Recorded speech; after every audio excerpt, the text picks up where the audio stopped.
Good morning. I'm Bethany Saxon, the Director of Communications at the Center for Public Health Law Research. I'll be your host today. Thank you for joining us for the second webinar in our Exploring Policy Surveillance series. A few housekeeping notes before we begin. Our presenters today will spend time at the end of the webinar answering questions. Please feel free to send questions as you may think of them throughout the webinar. To submit a question, open the Q&A panel using the ellipsis button on the bottom of your screen and select Q&A. Once the panel is open, select All Panelists. You may then type your question and click Send.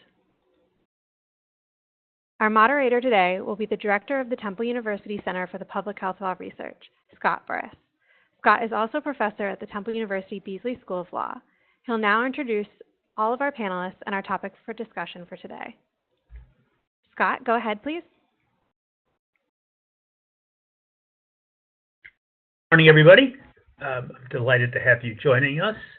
About a year ago, we convened a conference which was supported by NIDA that brought together a range of people who were tracking laws across jurisdictions for research and other purposes. As a group, we had a lot in common, but there was also diversity of methods and diversity of the kinds of challenges we were trying to overcome. One upshot of the meeting was the idea of continuing and broadening the discussion in this webinar series. Another more specific conclusion was that we recognized that policy surveillance at the global level faced many distinct challenges that we didn't see working within a country, particularly a developed country like the United States with good access to law. Our presenters today offer a great introduction to global policy surveillance and international legal mapping, both to the possibilities and to the challenges. And I think also they'll have some interesting things to say about how we can overcome those challenges and where we go from here in terms of building up this field. So without further ado, I'm going to take you right to our first presentation. Each presenter will have about 15 minutes, and then we will hope to thereby have 15 to 20, maybe even more minutes for questions at least. So please do keep those questions coming as they arise in the chat box. So our first presenter today is Ben Mason Myer, who is an associate professor of global health policy and the Zachary Taylor Smith Distinguished Professor of Public Policy at UNC Chapel Hill. I'll go further than that and say that Ben is one of the most dynamic, charismatic, and well-dressed researchers in our field, and I'm very much looking forward to his thoughts about where our energy should be going. So Ben, I turn it over to you for your 15 minutes. I'm looking forward to hearing what you have to say. I hope you can hear me now. Thank you, Scott, for your kind words and for showing me how to engage with this field, and more so than that, showing me how to dress the part of a professor. And thank you beyond that to PHLR and the larger public health law community for incorporating global health law into this policy surveillance webinar series. Having begun my career in domestic public health law, I recognize that there's a great deal that our communities can learn from each other. And as globalization increasingly links our health threats, forcing us all to recognize a complex interdependence across local, state, national, and global health law, I'm delighted that we have this opportunity to discuss the empirical research that will allow us to support public health law throughout the world. And so thank you again, Scott, for the kind introduction. I'm Benjamin Myer, and I really look forward to discussing, as leading off this panel, some of our policy surveillance research over the past decade to advance accountability for the development of public health laws, to protect, to promote, and to maintain global health. In discussing this empirical research, you'll note that my research focuses largely, as you'll see, on human rights under international law as a basis for global health, examining policy efforts to implement these legal norms and accountability mechanisms to assure human rights realization. But beyond that focus, I hope to talk about some of our broader work in global health law, comparing national laws throughout the world to meet international global health security imperatives. Through this evolution in our research, I hope that we can discuss both the opportunities and the obstacles in conducting policy surveillance research at the global level, coming together to meet this academic imperative for empirical research in global health law. And so my short presentation today will frame the comparative examination of public health law through policy surveillance, highlighting the value of this empirical research agenda by looking first at the broader field of policy surveillance as a basis for comparative legal analysis, addressing comparative analysis at the global level by examining the national implementation of international law. I'll then discuss a series of empirical studies on global, national, and local policy implementation efforts that we've developed over the past 10 years, working across countries to study global health accountability through judicial challenges, international treaty bodies, national law reforms, and civil society advocacy. And then finally, to facilitate accountability for law reforms in global health, I want to end by discussing how empirical research can serve to facilitate the law reforms that are necessary to protect global health in this increasingly uncertain world, framing in some ways a research agenda for comparative legal analysis in the years to come, and giving me a reason to believe that academic research can do some good in this world. I'm delighted by this opportunity to compare some of our policy surveillance research and hope that we can work together as a panel to consider opportunities to coordinate our research methods as a basis to advance global health law. In focusing on these issues in the field of global health law, my interdisciplinary scholarship largely examines, as I mentioned, human rights under international law as a basis for public health, focusing on the development, the evolution, and the implementation of human rights in global health policy. Yet in focusing on human rights under international law, studies continue to show us that there's a weak correlation between treaty ratification and health promotion. Health is not realized by international treaty. Babies do not stop dying simply because your government signed a document in New York or in Geneva. This in some ways raises an imperative to understand not simply the development of international standards, but to understand the process by which these global standards are implemented through national policy. Moving us beyond a focus on global governance, states must implement international health standards through commitments under national policy, actions in their government programming, and results finally in people's lives. Where nations have adopted divergent approaches to this implementation, though, we see differences across countries, and this raises this imperative for scholars to study, to analyze, to compare national efforts to implement global health norms. How do we know whether governments are developing the laws necessary to realize health? The international system has no global judiciary, no global police force, no universal means of assuring the implementation of international legal standards in national health policy. And so I ask my students, how can we, in academia, assess whether states are implementing policies to progressively realize public health outcomes? My students suggested a word cloud. I love my students, but some days. A word cloud looks pretty, but it doesn't tell us much about ideas. It only tells us about words. But the Legal Academy hasn't been doing much better than this to analyze the ideas that are prevalent in global health law, simply conducting word searches for key words, or counting the number of words in a policy, as if this is any better than a word cloud, and understanding the qualitative shifts in national implementation. And so instead of linguistic analysis, whether a word cloud or a word count or word analysis, we need to pursue a focus on thematic analysis through analytic coding, drawing on some of the work that PHLR started in policy surveillance to capture the thematic content in documents, more than simply the words in those documents. And yet, as this webinar series attests, policy surveillance is a pain in the butt, mostly because of the time and the individuals that are involved. But in global health law, it presents a novel empirical approach to understanding the scope and content of national implementation. But in applying policy surveillance to examine the evolving thematic content In national implementation of health policy, what can we study? While not exhaustive, I want to focus here on 4 different studies that we've done on mechanisms of implementation, thinking about how they can be examined through thematic analysis.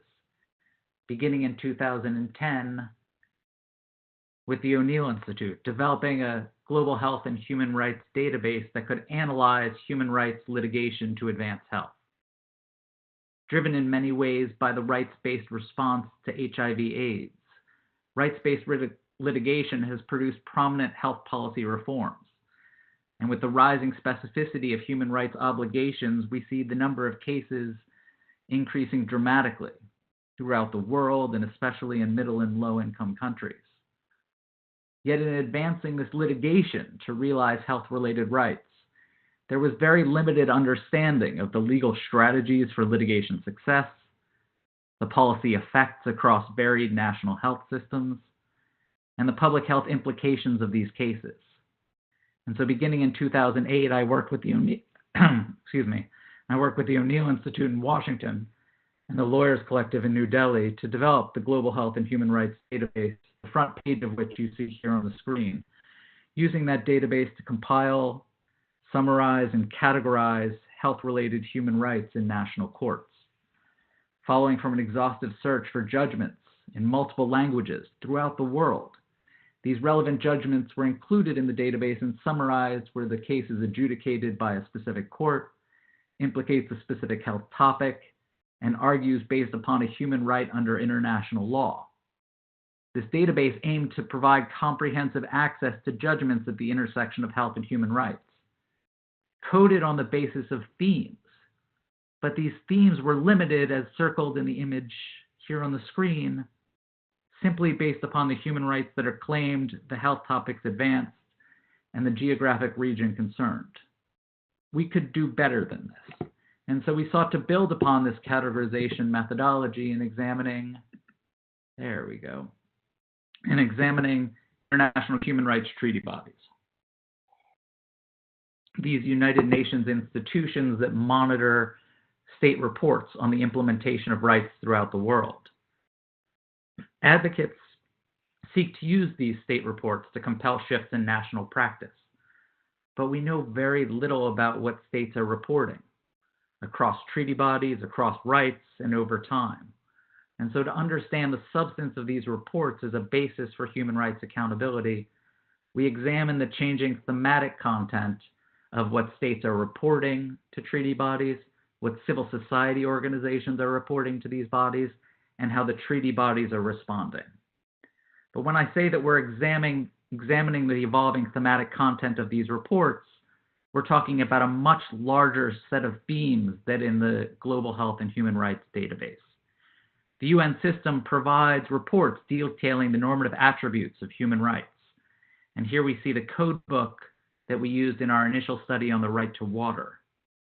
I now say we because this thematic analysis takes a village, as everyone here will tell you. And I ended up developing an academic course in order to bring together students to work with me, in the case of water, to read all 167 state reports that were submitted to the UN over the last 15 years and read each one twice, coding the themes in each paragraph in each report using the Atlas TI analytic coding software, and meeting with a research team every week to assure consistency in our coding.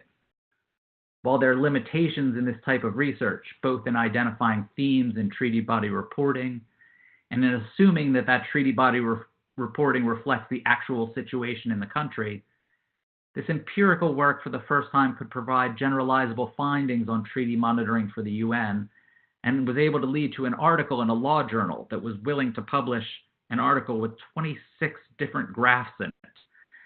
And so finally, inspired by the power of this empirical research in human rights and confident that people would publish it if we did it, I then moved from the UN monitoring system to national reforms. And in that context, I finally got to use Law Atlas and to work with Scott to learn from him and how the monocle works. And I mean that as a bit of a double entendre there. And so working with PHLR, CDC, FHI 360, and about 50 different students across 3 different universities, we sought to examine national laws to improve global health security across 25 different countries, where the global health security agenda became an international model to address global health through national law.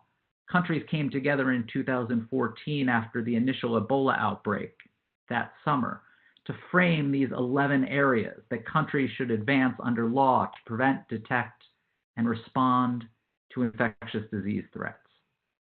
We can code on the basis of laws in these areas, but this required us first to develop a legal framework to specify the legal domains that are necessary to support implementation of these GHSA targets. And here we see the 4 different legal domains that we pulled out of the immunization focus area. From this legal framework, we then developed an assessment tool to document these laws for each legal domain and code these in law atlas, understanding what authorities are covered by each law across 25 different countries. And that using that assessment tool, we could then map the legal landscape for the countries seen in color on this map, analyzing the legal reforms that are necessary to strengthen implementation of the global health security agenda. Moving forward from this, rather than focusing on our efforts to study civil society and recognizing that we're running a bit short on time, I'll skip over this focus to end by thinking about the focus on empirical research to facilitate accountability for our global health priorities. In thinking about accountability for global health security, thinking about human rights law, with apologies for the fading quality of my PowerPoint artistry at the end, we can look at these mechanisms, whether litigation, treaty bodies, or national laws, as complementary ways of assessing national implementation of global health policy. In understanding these mechanisms, it will be necessary to examine, across accountability mechanisms, the policy actors, the health issues, and the norms that interact with each other across these various mechanisms. Employing thematic analysis, this empirical research can provide a research base to improve practice, identifying transnational precedents and facilitating policy reforms across national contexts. It can provide a basis to facilitate research, enabling comparative analysis of implementation mechanisms, supporting legal and social scientific studies.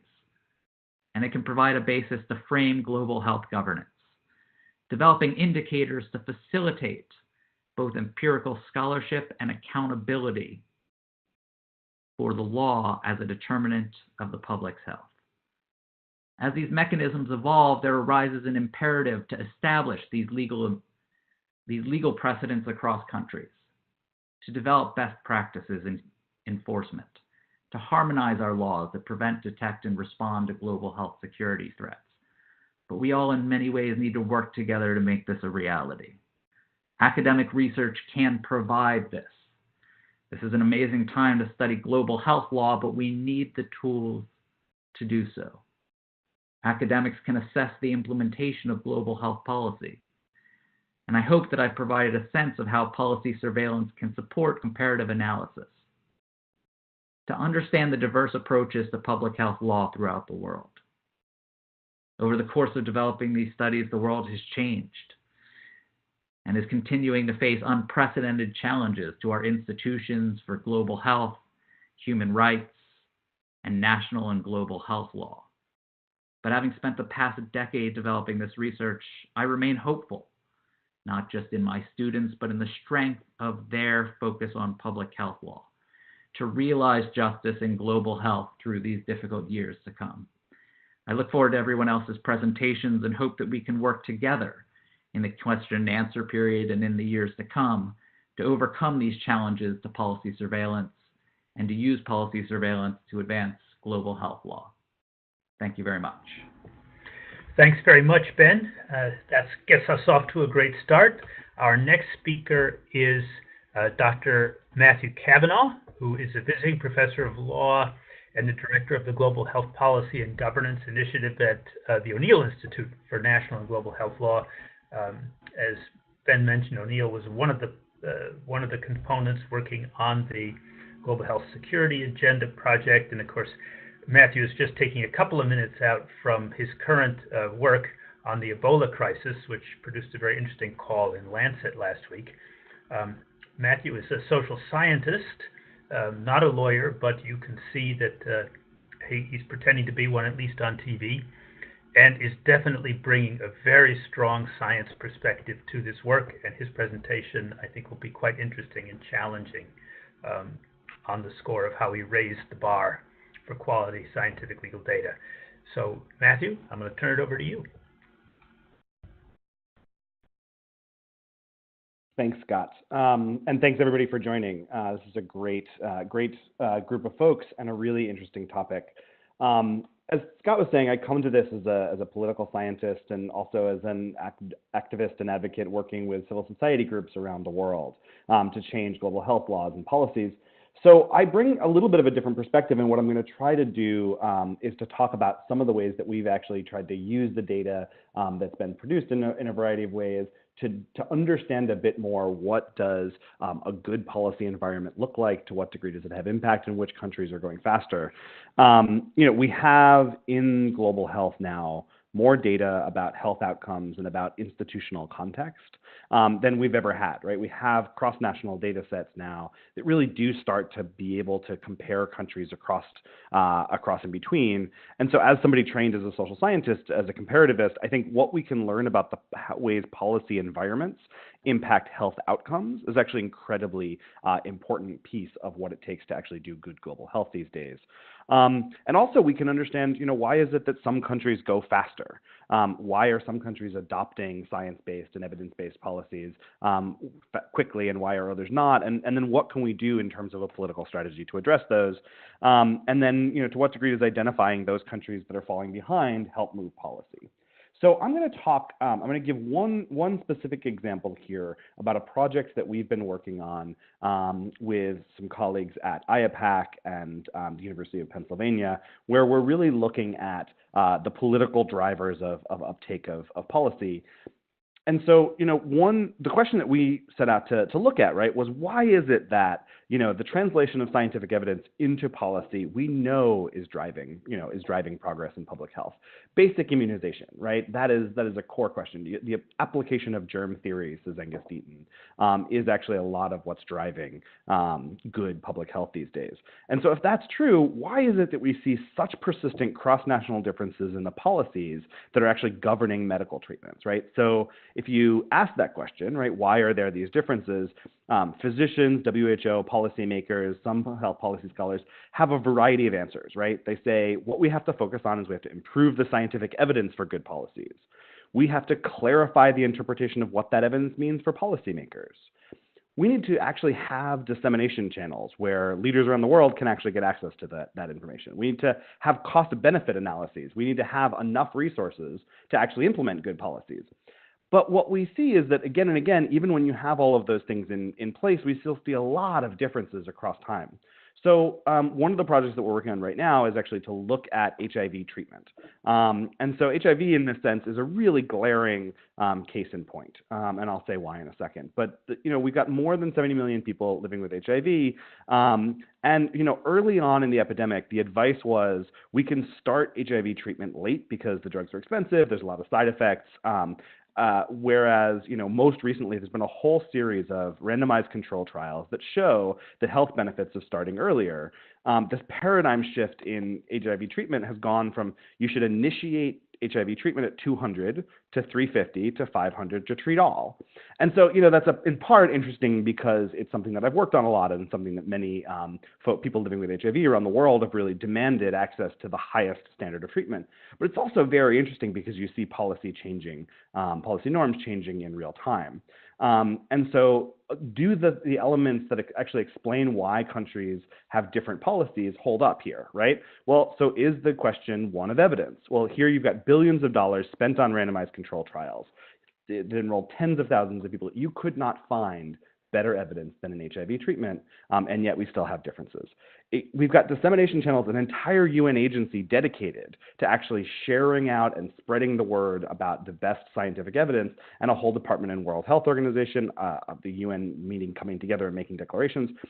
Clearly, there's funding out there, $7 billion in aid, which is not enough, but it's something. So the explanations for why we've got such different policy decisions on the part of governments is actually not well understood. And this is a map, and I'll get to where we kind of how we pulled this data, but this is a map of, as of 2017, where countries were in terms of which policy they had adopted. And so some countries, the blue, right, that represents immediate ART. So this is countries adopting the policies and writing them down and putting them into practice that were based on the best evidence available. And then you've got blue, you've got green, you've got yellow, you've got red. The red are the countries that are not just a few years behind, but are probably nearly a decade behind in terms of how their policy matches up with the science that's out there. Here's one example of some of the kind of how countries have moved, and you see, your first mover to the kind of best standard of care in HIV treatment was the United States in many ways, that in February 2012 adopted a new set of policies and wrote them down in a regulatory framework to say, in fact, everybody living with HIV gets immediate treatment, everybody. Meanwhile, by the end of 2017, right, by 2017, 5 years later, you still got the Philippines who had not yet adopted that. And so why is it that 5 years are going by and this basic standard of medical care is getting adopted in some countries and not others? So what did we do? We coded the HIV guidelines and constructed a database that ended up with 290 different ART guidelines for adults from 122 countries.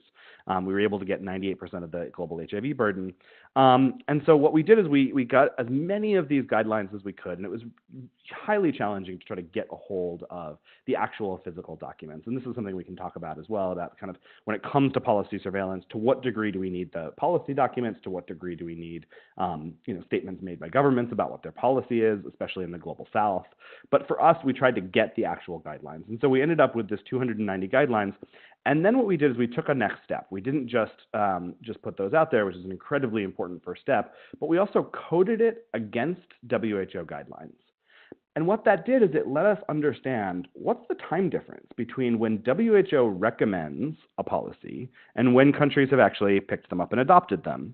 And then along with that coding work, we also did a whole bunch of qualitative pieces. So we did 25 qualitative interviews for 12 countries.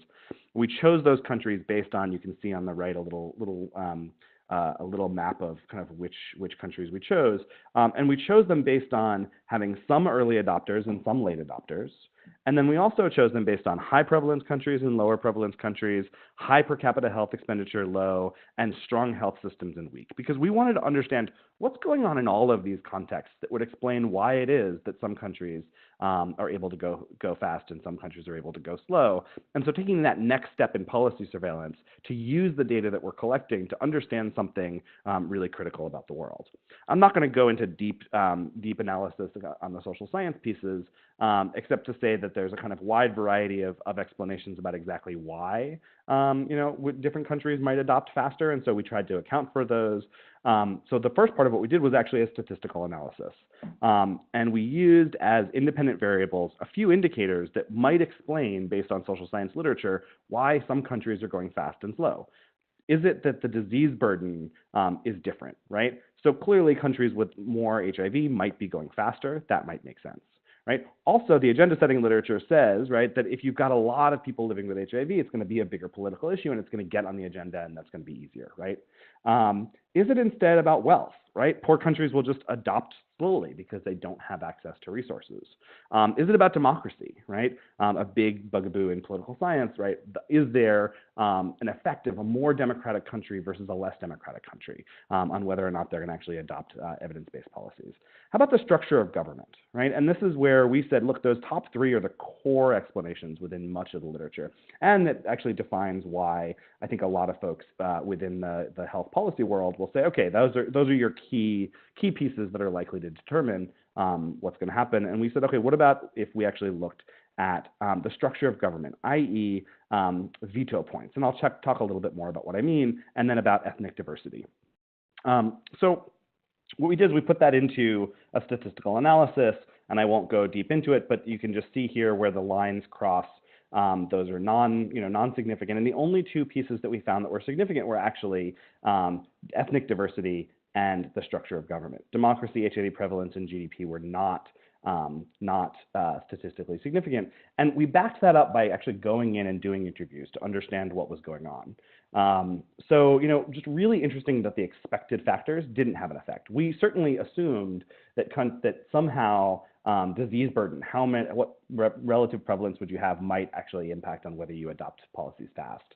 But there was no statistical significance one way or the other. And this makes sense because when we did interviews with people that were involved in this process, they said, actually, folks aren't really paying attention to this. This is not actually one of the things that was being weighed. Evidence is certainly considered, and this is not in our analysis, but is in our not in our quantitative analysis, but in our qualitative. Look, the idea that that we need a lot of evidence, the RCTs, we need a lot of people to be talking about the ways in which those evidence can be translated into policy. That was certainly a key factor in deciding when it would go. But actually, there was almost no debate between countries that went fast and slow. All of them accepted WHO pieces, WHO guidelines, right? The question was, could they actually implement it? Wealth and cost effectiveness were also not a factor, right? Did not explain which countries would go slow and go fast, and neither did democracy. So what did matter? So the first thing that mattered, which is just really interesting to us, was veto points. And the idea of veto points is how divided is government, right? And so one of the things that we can think about when we're doing cross-national analysis and policy surveillance internationally rather than domestically is that there's just massive variability between the ways in which governments are structured, far more so than between Massachusetts and Mississippi, right, where you've got a very similar structure of government in the world of governance, right? You've got everything from the king says so and therefore it shall be so to highly structured designs like the United States, where there's checks and balances and two houses of government and the courts and the president can veto. Each of those is a veto point. So how many people can actually stop a policy from happening? And we found something really interesting, right? Which is that actually what you would expect is if there's more veto points, if there's more checks and balances, countries are going to adopt policies slower. But what we found is that actually countries adopted policies faster. And we explained this after doing some of the interviews, right? That what we see is that actually, despite the fact that this is counterintuitive, health policy, as we know, is a highly bureaucratic process, right? And so in something that's highly charged, like HIV, one of the things that many veto points did, if there's checks and balances, is it actually empowered lower priority issues to be able to get champions. So that in the United States, Barbara Lee matters a lot on HIV guidelines, even though she's a member of the House of Representatives, not comparatively important in the policy world, but incredibly important in certain policy worlds. She's not the president, she's not the Speaker of the House, but she cares a lot about HIV, and because there's lots of checks and balances, she can threaten all sorts of things if she doesn't get her way on things that also matter to other people. And so that actually empowerment process is actually something really important to pay attention to. In countries with a very narrow government, we're going to have to pay a lot of attention to the top of the pile. Whereas in countries with highly divided governments, what we found is that actually health policy can change even more quickly. The other thing we found is that social stratification mattered. So that ethno-linguistic fractionalization, right, which is mostly just the idea of how diverse is the society. What we found is that countries with highly diverse societies adopted far slower. This accords with a lot of what we know, right, which is that often we see blaming when it comes to issues like HIV. And so the more diverse the country, the slower the adoption was. And so what do we find overall? And I want to just kind of close here with a few thoughts, is to say we looked here, what we did was that we were able to do a policy surveillance approach where we developed a coding system, we reviewed the physical documents or the virtual documents, we were able to code them for 108 countries. And nonetheless, right, what we found was some really robust data that we were then able to find out that actually whether countries adopt policies is systematic, it's not random, and that some of the surprising political factors actually come in. So closing up, just what did we learn about this from global health and policy surveillance? So, we had real challenges, which was there's no central repository. We had, pieces in multiple different languages. We also had translation of concepts. What does it mean to have a policy on HIV treatment exactly? That actually turned out to be very different from different countries. What constitutes the policy? Is the policy the thing that the minister said in a speech? Is the policy something that's written down? What if there are conflicting answers to that question, right? And so that's one challenge that we really struggled with and continue to do so, especially in areas in low and middle income countries where a lot of policies are unwritten. Key questions, right? How much do we weigh government report and survey? We had numerous times when government said to us, no, our policy is X, but we just haven't written that down yet. What do we do with that when we're thinking about kind of doing cross-national pieces? New and different literatures, we think using the comparative politics literature actually does a lot for us, right? Because it does allow us to do this thing that's easier when you're just comparing across states in the United States, right? The political systems are similar, but we think you can actually cross.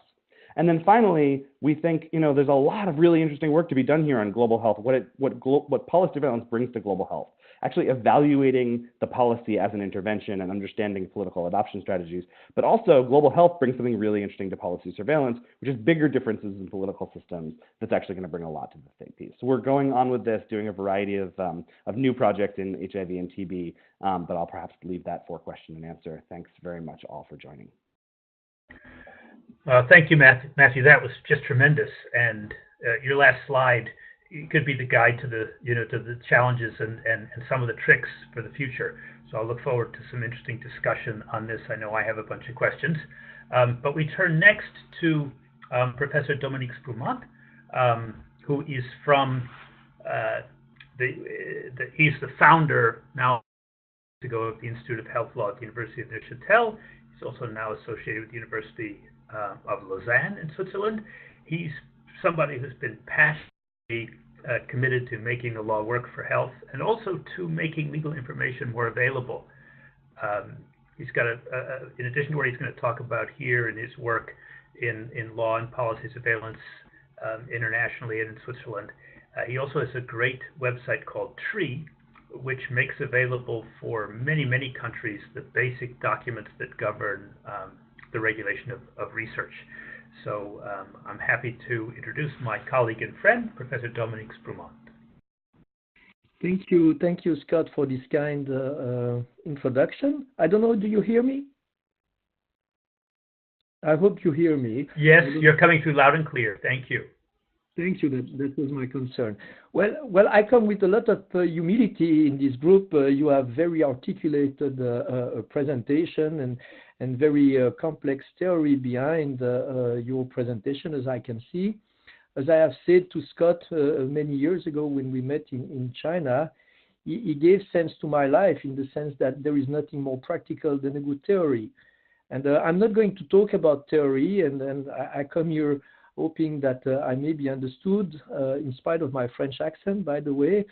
But I'm going to speak a little bit more from a practical point of view and give you some insight of how we are going through this process of developing policy surveillance in Switzerland, where we are right now and where are the challenges that we are facing. Next slide. Well, the starting point is that evaluating the effectiveness of the law is a constitutional mandate in Switzerland. And here you can see the provision. It's Article 170 in our constitution. It's in English below, but you can see we have English is not a national language in my country, but we have an official translation in English, but we have 4 national languages. And maybe this is also something that you have to pay attention to. I found very interesting the 2 previous presentations because you put yourself on a comparative law international level, but you were still coming, and all the other presenters are coming from the US, having a US-American point of view and common law approach. Here in Switzerland, we have a multilingual situation. We have in the Constitution the mandate to evaluate the effectiveness of the law, but how it is done, it is also done in the preparation of the law. And next slide. I wanted just to show you that comparative and international law analysis is a central element of the legislative process. When we speak about policy surveillance, of course, you are all aware of the 5 essential services of public health, but Here, we are moving from the policy surveillance that will cover everything, but when we speak about evaluation, this is the 5th services, and I'm going back to the 2nd services when we are actually drafting pieces of legislation. In Switzerland, here, the first example is about the law on epidemics. It's in French, but you can see in the red circle that there is a section about international and comparative law approach with the Council of Europe, European Union, and then there is the situation in various countries. Regularly, we will look at the situation in France, in Germany, in Italy, in the UK, in Scandinavia, maybe sometimes in Spain, Italy, or Austria, and so on. But in the US as well, this is analyzed. And we also, next slide, please. The other slide is about the Federal Act on research involving human participants, where you can see that it is not only covering international law and so on, but we also have sections on cantonal law. So we are conducting evaluation and comparison of existing laws, not only at the international or comparative law approach, but also intercantonal approach. So this is really something that is embedded in our practice. Next slide, please. The Swiss lawyers, and I think that will be true for European lawyers from the European Union, are working in a multilingual and multilegal reality. Just for Switzerland, we have 27 legislative systems in a country of smaller than Manhattan. So we have about 7 million inhabitants, but we have 27 legislative systems, not including the largest cities, which are also producing a lot of legislation. I'll take the city of Geneva is producing as much legislation than the federal government in terms of the number of provisions they are adopting per year. So the Swiss lawyers have a high likelihood to contribute in a legislative process. So in the training of our students at the law school, we are making sure that they have a good grasp of what it takes to draft a legislation, doing comparative law and the use of comparative law in the drafting of legislation, the use of international law analysis in drafting legislation, in the use of comparative intercantonal law as part of the legislative process. So we are used, the lawyers in Switzerland are used to conduct comparative international legal analysis for the benchmarking in a multilingual and multilegal environment. And this is really the starting point. Now, next slide. I didn't know how to put a title to this slide. So do what I say, not what I do, or maybe it's the opposite. For me, in my practice during the last 25 years, and it happens when I started, maybe this is important for you to understand where I'm coming from.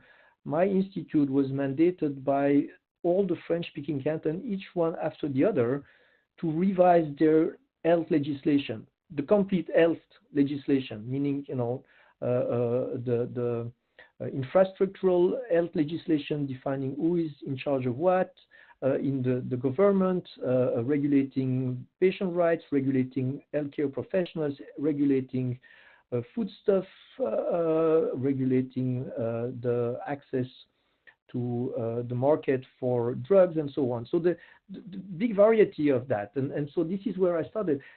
And when we were doing this and continuing doing this, there is really this common practice to work in this multilingual, multicultural, multilegal environment, compare a variety of legal thinking and to evaluate current legislation. I mentioned before, this is a mandate from the Constitution to do evaluation of the legislation in a comparative way.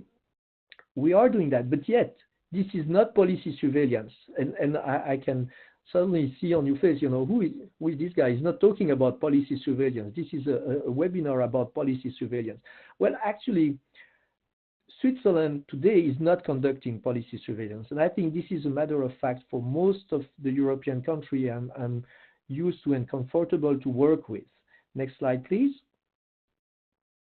Now, if it is the current practice of evaluating the legislation, we lack a systematic and methodology to consider this evaluation as a policy surveillance.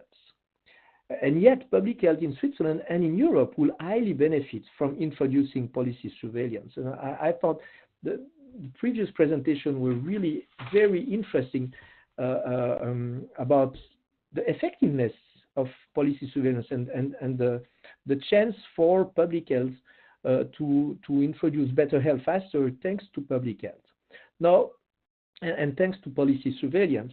Now, what we have to do, and I'm slowly getting to my conclusion. Next slide, please. We have huge challenges. And first one is that we are dealing with a variety of legal systems. And when I was listening to Ben Meier, a student's proposal to conduct word clouds, I really find it an interesting proposal. Of course, if you live in a monolingual country with a monolegal situation, then you can do that.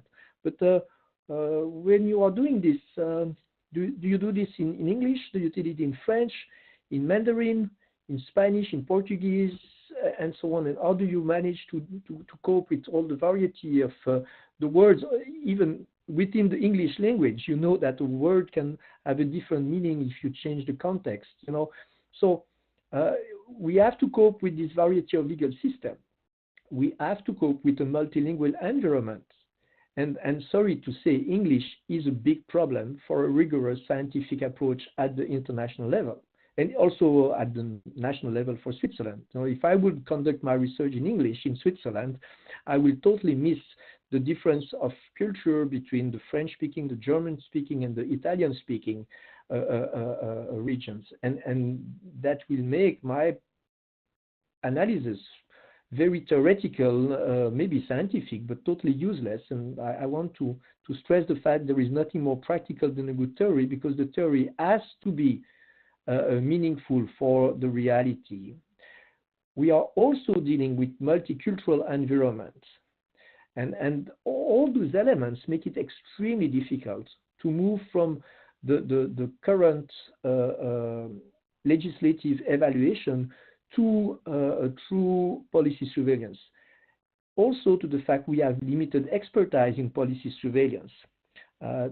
Thanks to the work from Scott Burris and all of you, whose name I have read before, and I'm very again honored to be here tonight with you. Or, well, sorry, this morning for you, but it's extremely difficult to do that because we don't have the expertise. So we have to build the expertise. In fact, we are running right now a pilot project, and Scott is involved in it, where we are trying to compare the implementation of the IHR in 4 countries, namely Switzerland, Serbia, Georgia, Kyrgyzstan.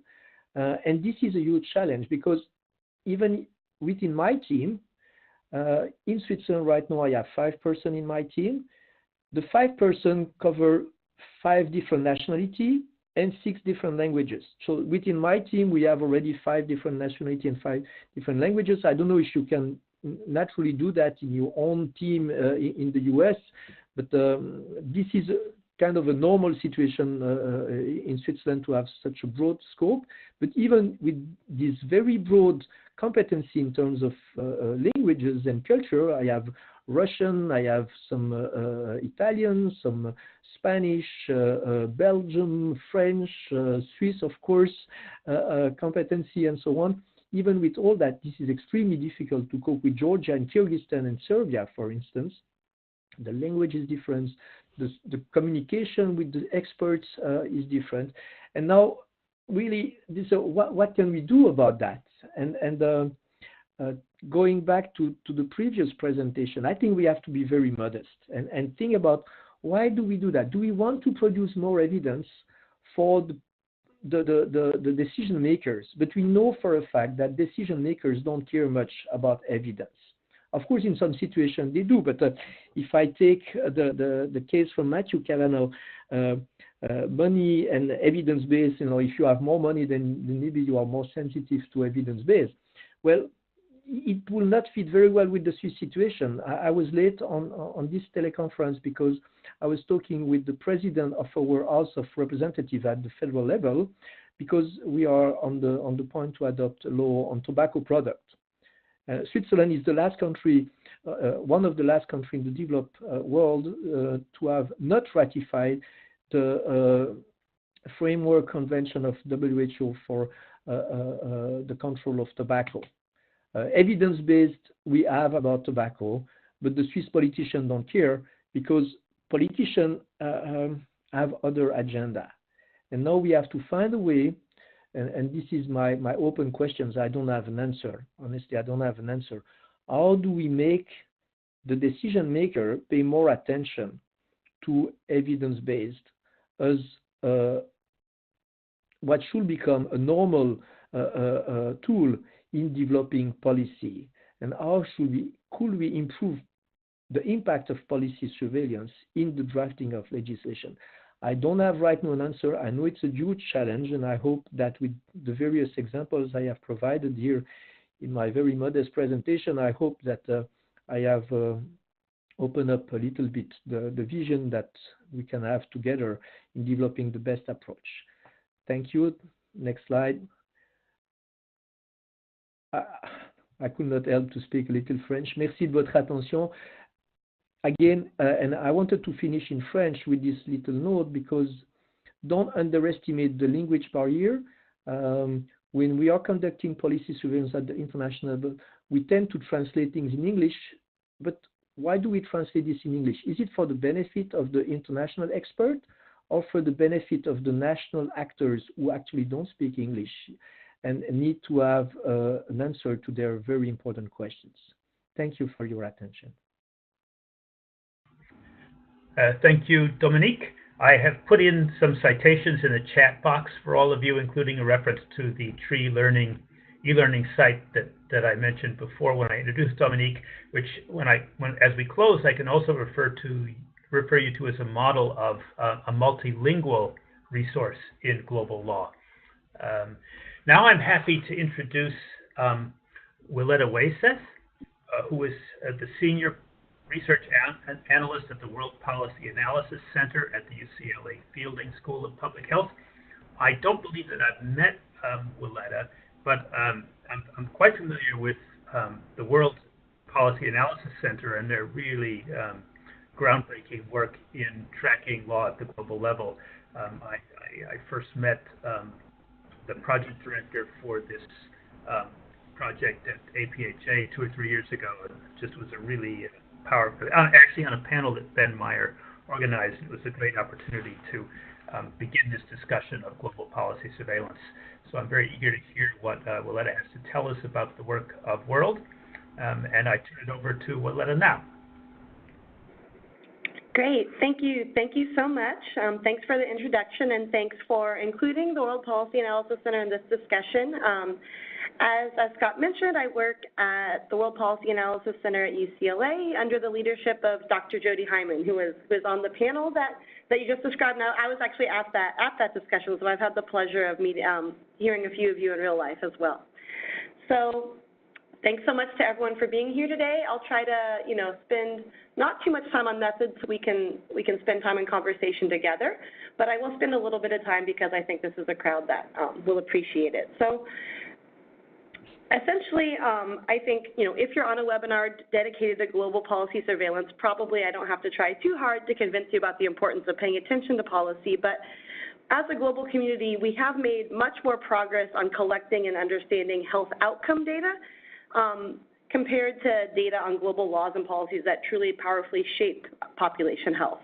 And it's really exciting to be part of a discussion with other researchers who are leading efforts to fill this gap and committed to ensuring that methodological rigor is directed to laws and policies as well, as they are a set of structural forces that shape the social determinants of health. And I think a few of the fellow presenters have focused on policies that are very specific to health interventions. At the World Policy Analysis Center, we focus a little bit more on rights and laws that shape the kind of social determinants of health. So labor rights, social protection policies, that I'll use an example today, but also happy to kind of go into more detail if there are questions. So like other researchers here, we believe it's critical to build capacity for global research on policy design. And at World, we've created quantitatively comparable law and policy databases for all 193 member states.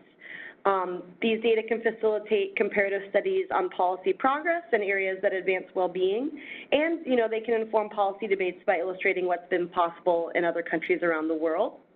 And I think, as it came up in an earlier presentation, when this data is longitudinal, which we do have longitudinal policy data on a few indicators, we can use these data to assess policy effectiveness by kind of utilizing natural experiments to help us understand aspects of laws and policies that truly can accelerate, health equity on scale and evaluate policy as an intervention. And I know the last presentation ended a little bit on a pessimistic note about, do decision makers pay attention to research? Obviously, we wish it happened a lot more, but I'll just share an example of, how this has happened in practice with some of our research that, makes us optimistic.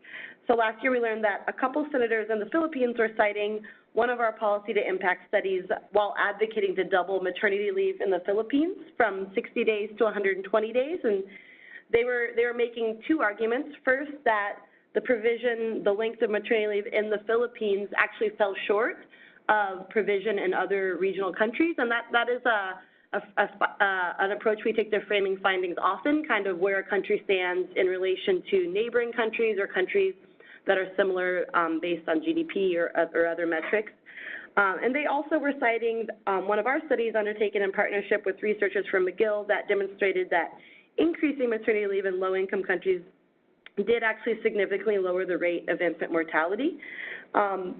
This research provided them with evidence they needed to advocate for laws that improved health, and a version of this bill has now passed both houses of Congress in the Philippines, is waiting for the president's signature. So that's just one of many examples. I'm excited to talk about more later if that's of interest, but we remain optimistic despite the challenges that there is a need for this work to kind of inform policy making. So in many ways, the methods we employ here at World are similar to methods outlined by other presenters. We collect primary policy data on areas that there's well-established evidence that they're important. So there's a broad evidence base on the importance of education as a key social determinant of health, or where there's a lot of widespread global consensus, such as a specific policy component that might be enshrined in a global agreement like the Convention on the Rights of the Child. We also collect data in areas that are less well established, where having a quantitative policy indicator would really enable us to explore what works at scale or even just understand where the world is. When we're constructing these databases, we rely on national legal sources. I'll spend a moment on sources. So generally, we build policy indicators when there is a comprehensive global database. A couple that we use are the International Labor Organization's NATLEX legislative compendium, and also UNESCO has a strong one on the Observatory on the Right to Education. So because we're looking at primary legislative and policy documents, as was emphasized in the last presentation, we understand that it's critically important to be reviewing these laws and policies in original language. And at World, we're lucky to have a really multilingual international team fluent in 5 of the 6 UN languages and several additional ones. So when we're reviewing these laws and constructing these laws and policy databases, 2 coders independently review the primary legislative document. They answer specific questions. The question might be, is there a guarantee to non-discrimination in education? Is there a guarantee to job protection during maternity leave? So very, very specific questions, very specific legislative guarantees. Both coders review this. They bring it back together. They reconcile, and then they bring it for review for the larger team if there are any broader countries. And after kind of this data analysis collection phase, we take a lot of steps to ensure data accuracy, such as verifying outliers, and of course, welcoming feedback from partners around the world. So just kind of briefly, we've employed this methodology across a range of areas listed here for all UN member states on more than 1,500 areas. Some of our newer areas are inclusive education for youth with disabilities and migration. I'm happy to talk more about some of our data that's forthcoming later, but I'll use just a couple examples for the purpose of discussion today that are kind of focused on labor and social policy. So as I mentioned earlier, one of the more exciting ways to use this policy data is to evaluate, law and policy as an intervention using advanced statistical methods and taking advantage of natural experiments to learn about the direct and the indirect effects of policy changes, and ultimately, translating these findings to civil society advocates and policymakers. So this map, I'll leave it here for a second, shows availability and length of paid leave available to mothers of infants. And as you can see here, the U.S. is one of only 8 countries which fails to make any paid leave available to mothers at the national level. That at the national level means that I live in California. There is some protection for mothers here, but nationally and in most states, there is no paid leave at all. The best people might hope for is unpaid leave, which we know excludes the poorest working mothers. Nor do we have gender-neutral paid parental leave, which either parent can take.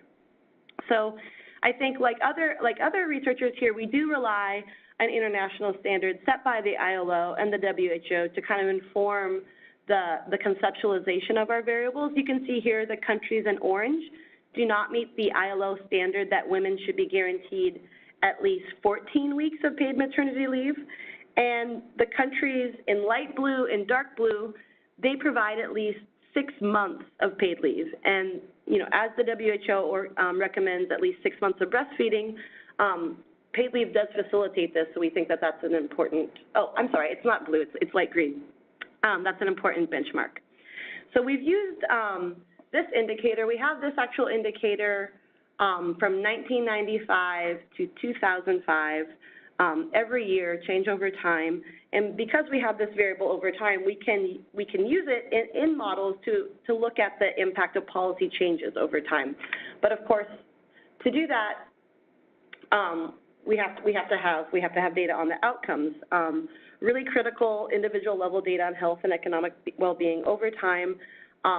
This is collected for a lot of low and middle income countries, but it's collected in a way that isn't immediately comparable. And we've worked with colleagues at the University of Bristol who've led the harmonization of 3 really important global household surveys that cover low and middle income countries. And here is kind of an overview of core and derived variables available in this longitudinal microdata set that come from 3 key global household surveys. The DHS, the Demographic Health Survey, MIX, the Multiple Indicator Cluster Survey from the UNICEF, and then one that I think might be less common to people here, the World Bank's Household Indicator and Expenditure Survey.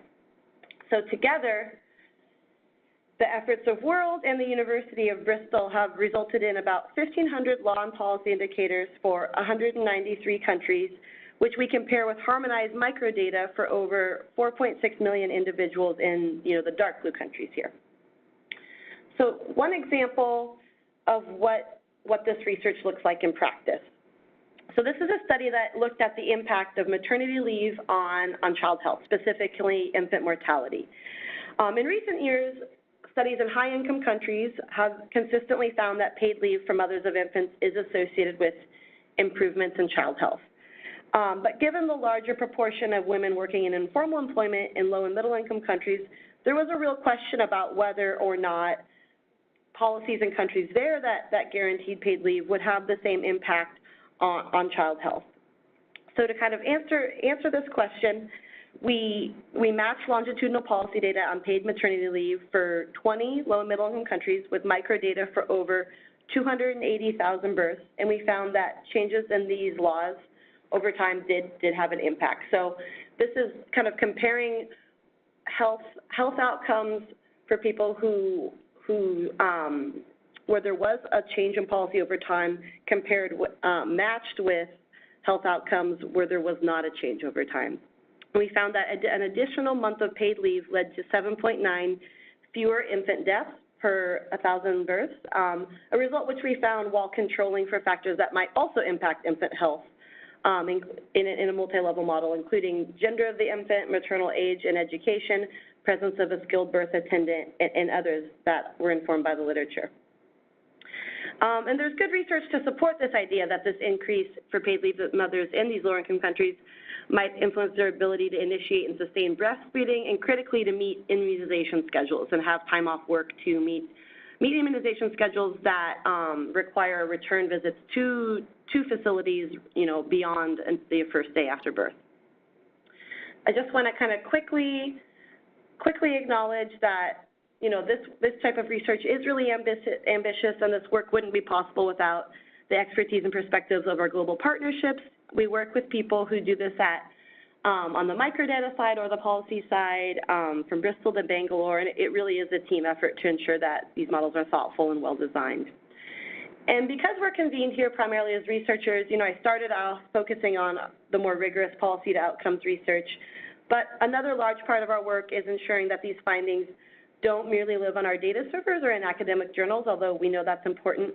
We're really committed to translating and sharing these findings, not only with fellow researchers in spaces like this and in conferences, but also with activists, civil society groups, and policymakers, kind of in support and in conversation with the work that they do.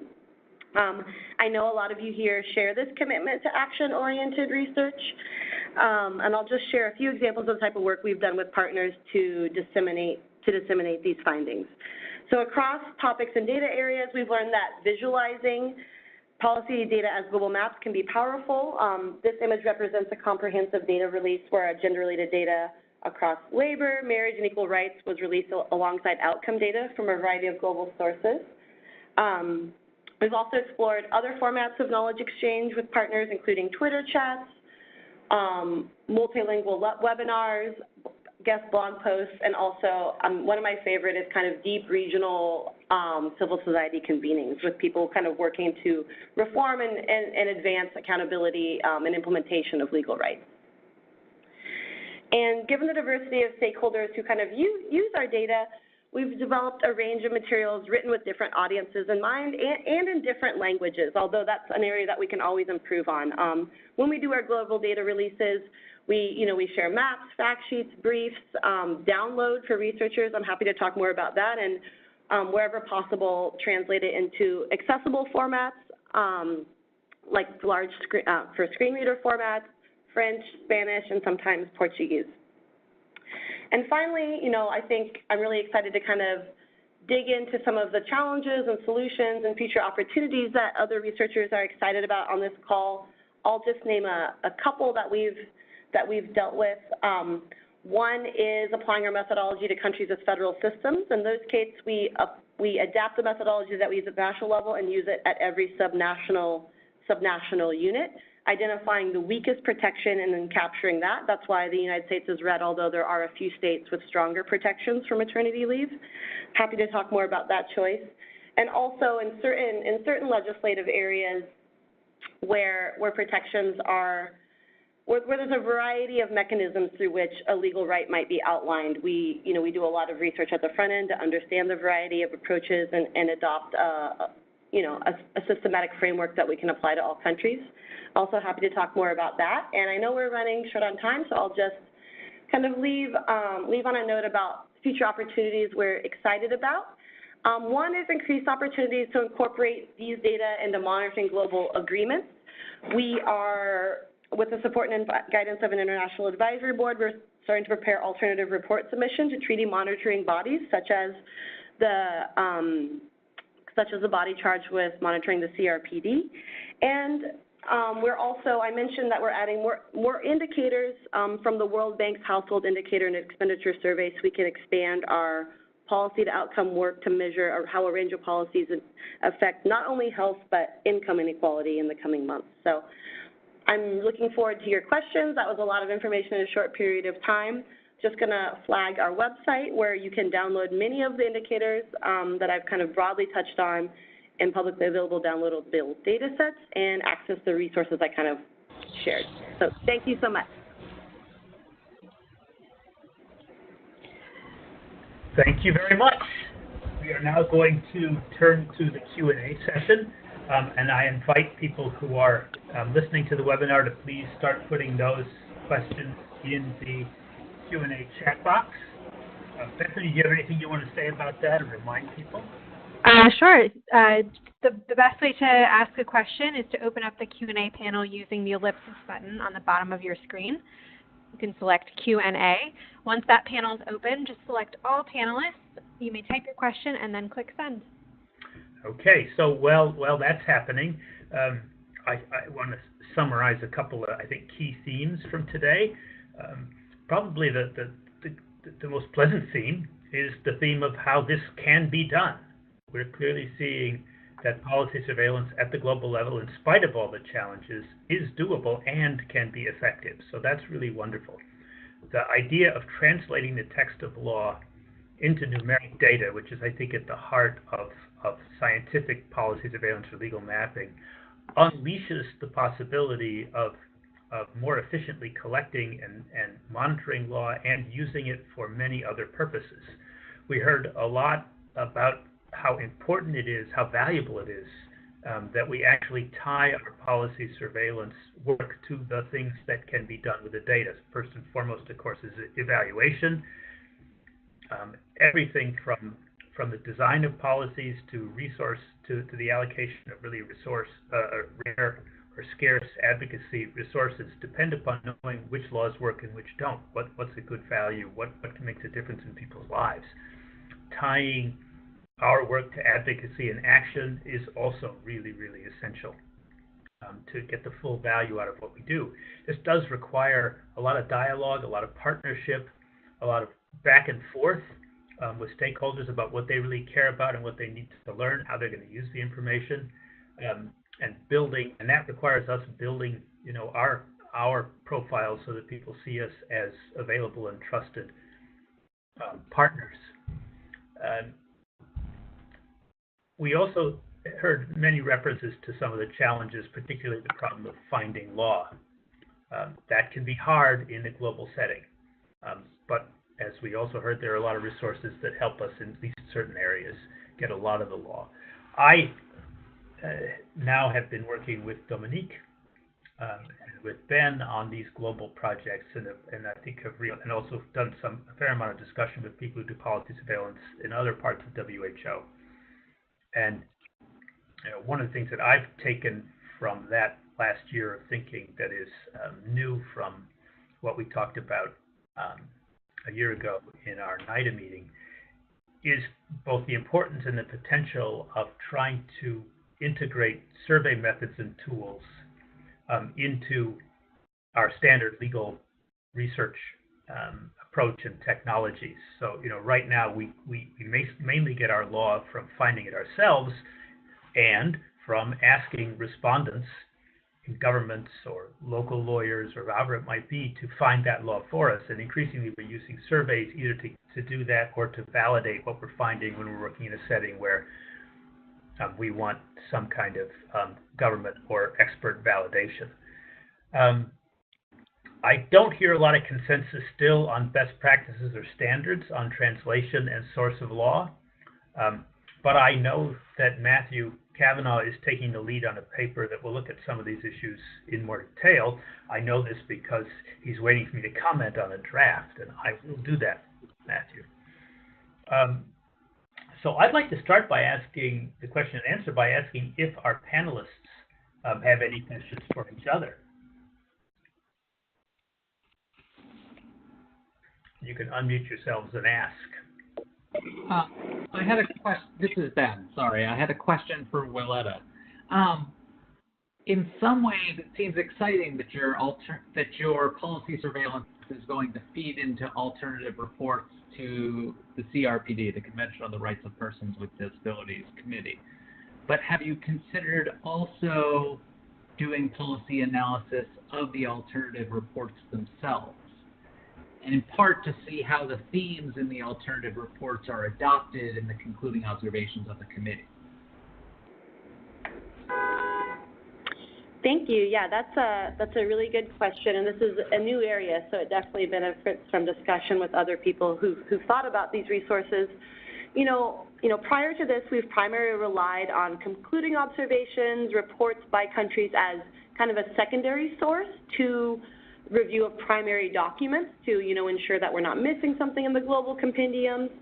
I think that what we see the alternative reporting as informing is, just help shape a conversation of a country that might be reporting that these things are on policy, but maybe they're not in law yet, or maybe they are in law, but there's kind of large exceptions, or in cases where there's really strong protections, asking the country what's working well in terms of implementation or what challenges they're running into. So the conversation can be a little bit more targeted right away in terms of, is this an area for legal reform, or is this an area that we can really focus on legal implementation? I do think that there's a lot of interesting possibility after we start doing this, and we are kind of thinking about the best way to do it, to kind of look at the impact this type of alternative reporting has. I know that the Global Initiative to End Corporal Punishment does a lot in this area, and they do a lot of kind of analysis of the concluding observations to see what type of impact their own alternative reports have had on the conversation. And I think we're interested in learning from them in this area. Does that answer your question? Yes, and I think it would be advantageous in particular to funders to be able to say, we put forward these alternative reports and look at how many times it showed up in the concluding observations thereafter. So I think it provides both quality control for the work you're doing, but it also shows, as you said, sort of evidence of impact. Yeah, thank you. Other panel members have any questions? So I'm curious, this is Matt, I'm curious kind of for everybody writ large, one of the things we've really struggled with is self-report versus, hard written documentation, right? And so especially as we get into low and middle income countries, we have found this real challenge of countries that just simply haven't necessarily updated their written guidelines, or if they have, they're not really accessible, but that we can gather further input that's, somewhat relatively valid through qualitative means, surveys, et cetera. And so I'm curious about how folks have thought about kind of pairing those two pieces and adjudicating between what constitutes a valid response. We also are really worried about self-reports. So curious about how folks have thought about those things.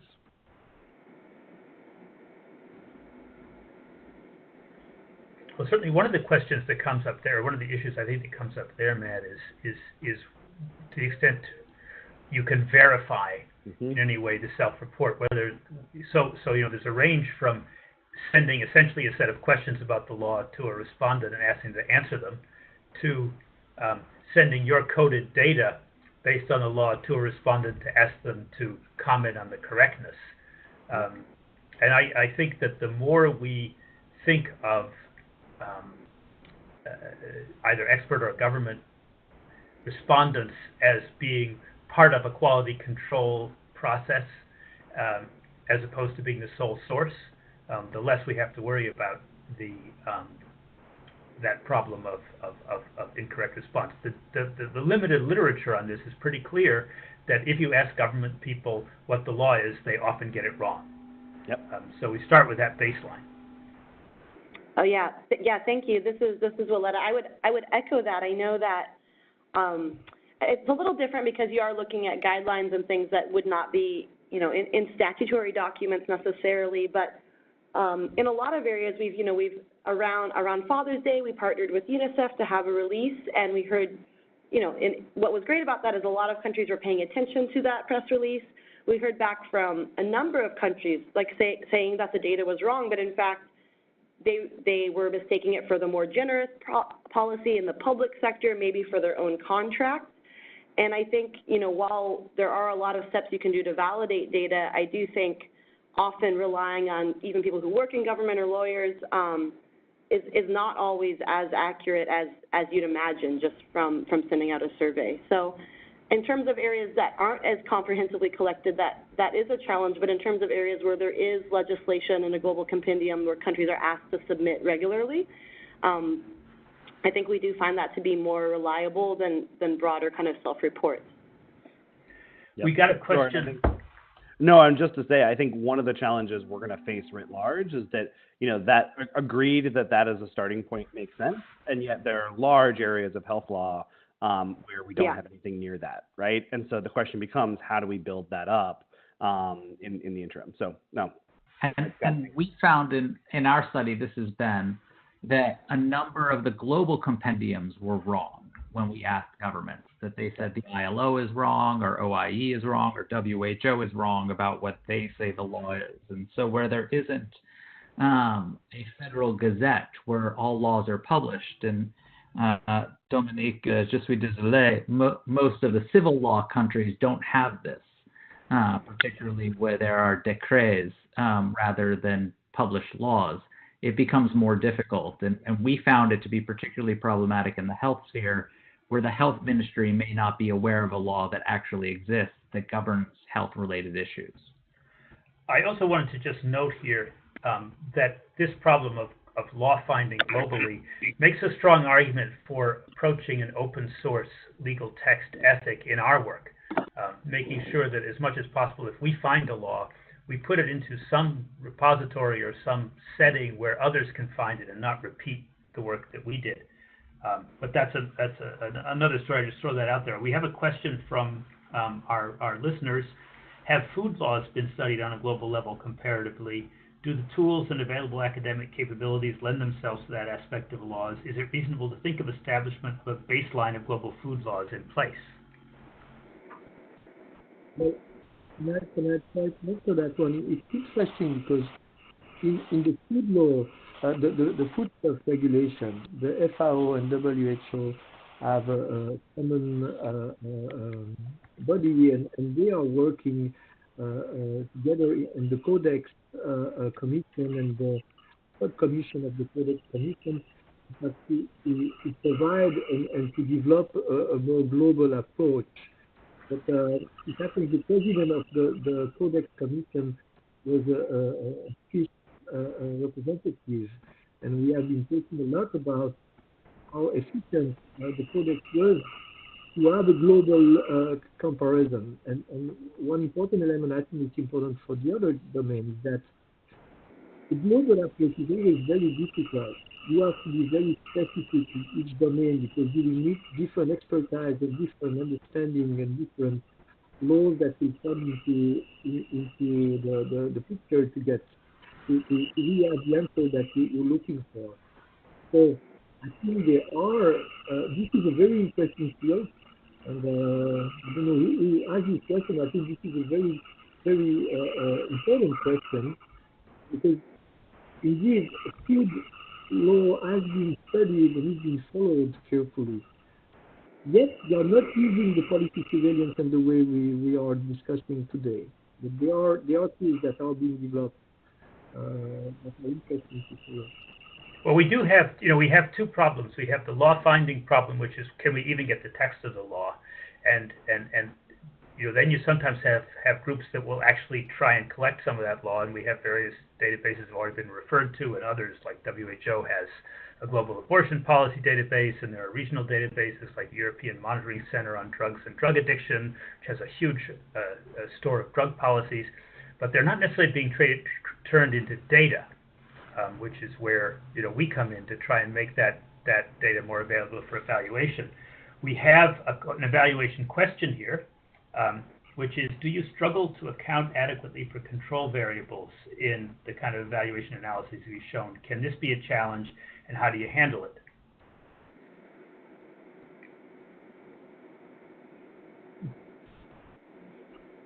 I'm not sure if I totally understand the question, but I'll speak to what I think is being asked. Well, I think the point, Ben, is that we're talking about, when we talk about something like Willetta was talking about, where we're trying to look at outcomes. And this is ecologic analysis, essentially. We're looking at research over many countries where there are many potential confounders that you have to deal with somehow when you are trying to show that a law or some kind of thing we've observed causes something. We definitely had references to the importance of longitudinal data, which is a big help there to be analyzing changes over not just space but time. But Matthew or Willetta, would either of you have a comment on sort of the nuts and bolts of controlling for confounders in these kind of studies?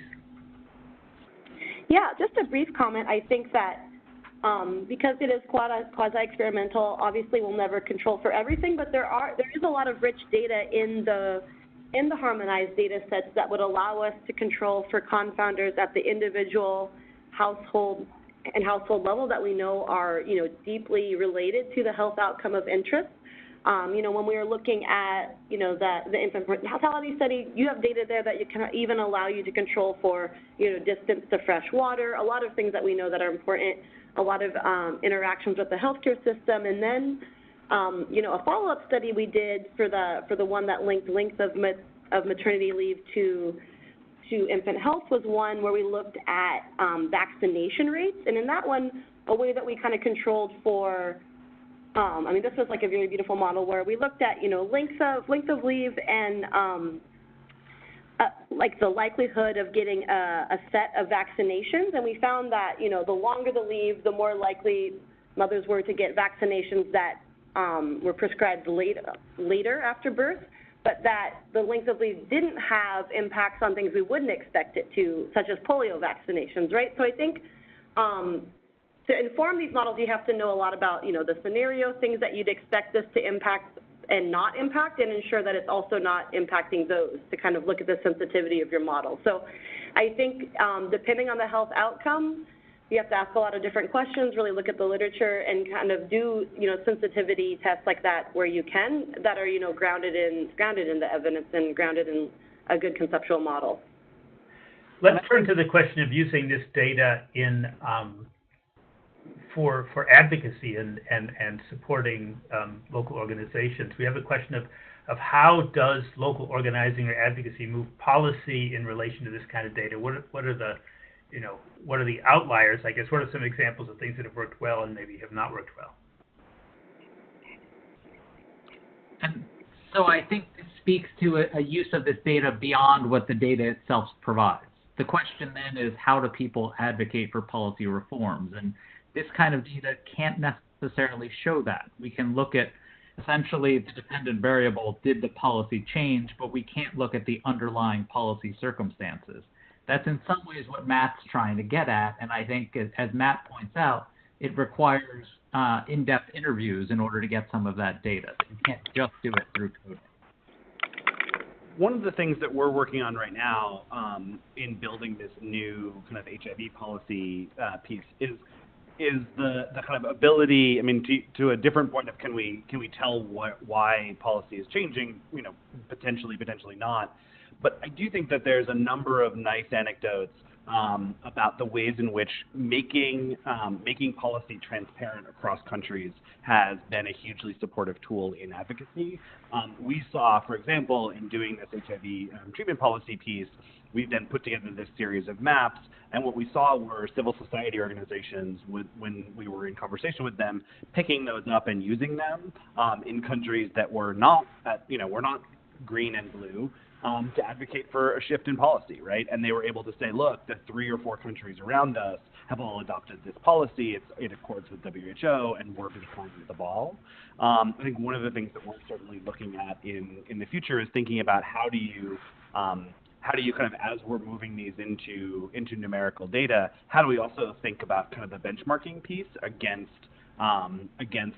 standard opinion, which is super complicated and fraught, right? Because what does good look like, I think, is a really challenging question. But it does allow folks to start thinking about things like a score, right? And scorecards, and using those to be able to understand what good looks like, and then compare countries across them, and then create ranking systems of what does a good policy environment look like, which I think increasingly is the way in which some conversations are happening at the donor level, where organizations like PEPFAR and the Global Fund and others are really looking at kind of what does the policy score look like for the investment that they're trying to make.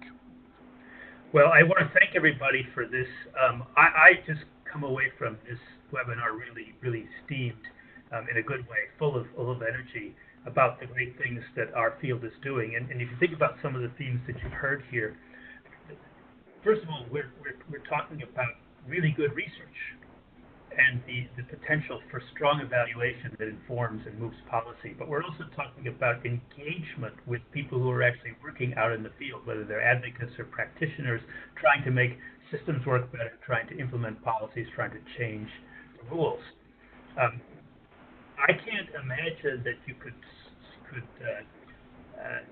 if you could somehow sample all of the last 50 webinars in public health, that you would have run into this combination of transdisciplinary participants, people who are political scientists, lawyers, MPHs, scientists of all stripes, advocates, people who are lawyers actually working on key national or global legal issues now.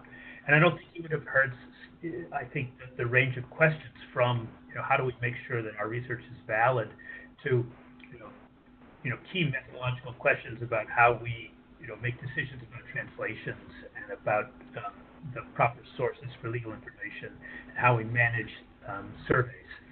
We're clearly right in the middle of a lot of really important strategic changes. I think strategic changes in public health, the much greater impact, emphasis on translation of knowledge into action, but also the more effective use of the law and the more rapid assessment of what law is working and what's not. Talking about accountability, transparency, rigor. This has been a great discussion. We're going to continue in about 3 weeks for our next webinar, Local Policy Surveillance Challenges and Opportunities. I urge you to tell your friends about this one. It will be available for your listening pleasure in perpetuity. I'll send you information about that. And thanks again to our wonderful panelists, some of whom had to overcome great distance and technological difficulties to be with us. Goodbye, everybody. We look forward to hearing from you soon. Bethany, do you have any final words? Nope, that's it. Thank you so much for being here. Thanks, all. Thanks, Bethany. Thanks, Scott. Goodbye. Bye-bye.